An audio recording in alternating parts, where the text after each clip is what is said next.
what was the last movie that you saw? Because I saw Terrifier 3, and I thought it was okay. For me, Terrifier 3 had some big expectations because I really liked 1 and I really liked 2. And 3, I saw that it was a holiday movie, Christmas movie, so I waited until the season was here. And I thought it was good, but like kind of uneven. So let me get into it. Terrifier 3, if you haven't seen it, it's a Christmas horror movie featuring Art the Clown, featuring some returning characters from the franchise, including Sienna Shaw, her brother Jonathan Shaw, and then Art the Clown and his like kind of acolyte, Victoria from Terrifier 1 and 2, but she is now possessed by the little pale girl. So look, the movie opens up with Art the Clown terrorizing family, killing them, decapitating a child, and I was like, this is funny, let's move forward.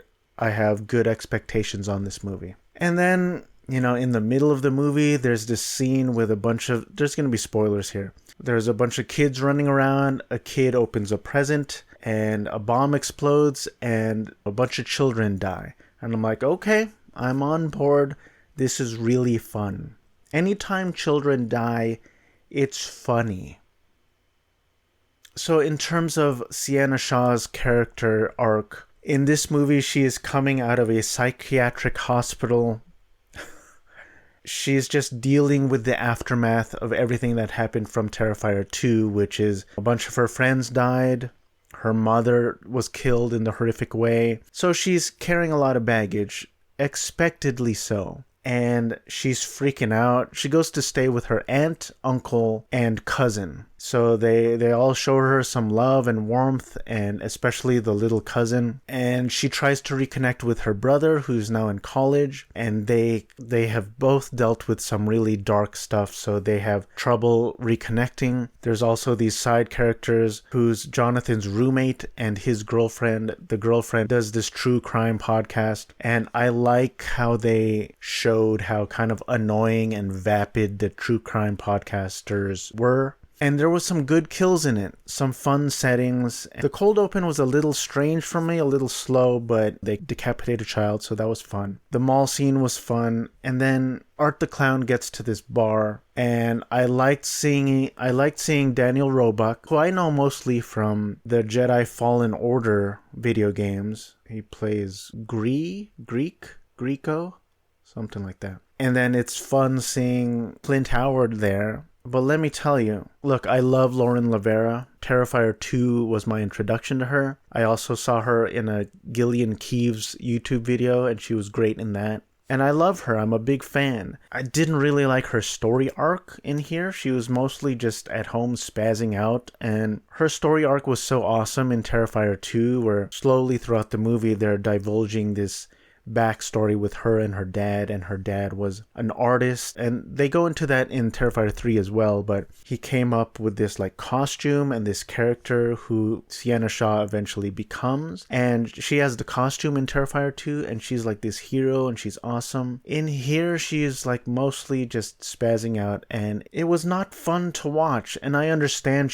that character is dealing a lot from Terrifier 2, but just me sitting in my room watching it, I'm like, this is not very interesting and it's not very enjoyable. Look, the bathroom scene was great, and I was watching that like laughing. I was just like, oh, because it was so over the top, so crazy, and I enjoyed it. I don't know if that actress had a no nudity clause, but it is weird that in Terrifier 1 they had one of the coolest, most memorable kill scenes in recent horror movie history. I know they did it in Bone Tomahawk first, but believe it or not, I prefer the Terrifier 1 version. In Terrifier 2 and 3, there's still no nudity, which is interesting.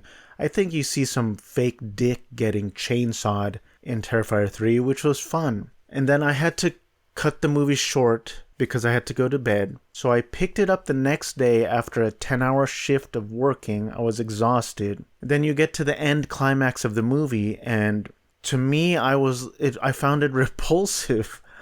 I just thought it was gross. So it was mostly the rat feeding. And you have poor Gabby's mom there. They have this like long plastic pipe. They put it to her mouth and they get a mallet and they're like, goosh, Goosh, goosh. Then they start pushing rats down this pipe, and I was watching it just going like, And look, I'll admit I was exhausted. I was tired. I'm sure that had a lot to do with it. And maybe if I was a little more well rested, I would be more receptive to it. But I was just watching like, I don't know if I want to watch this right now. And then Gabby is right off to the side watching this. I think she was watching it. They force feed rats down her mouth. They slit open her throat and the rats come out.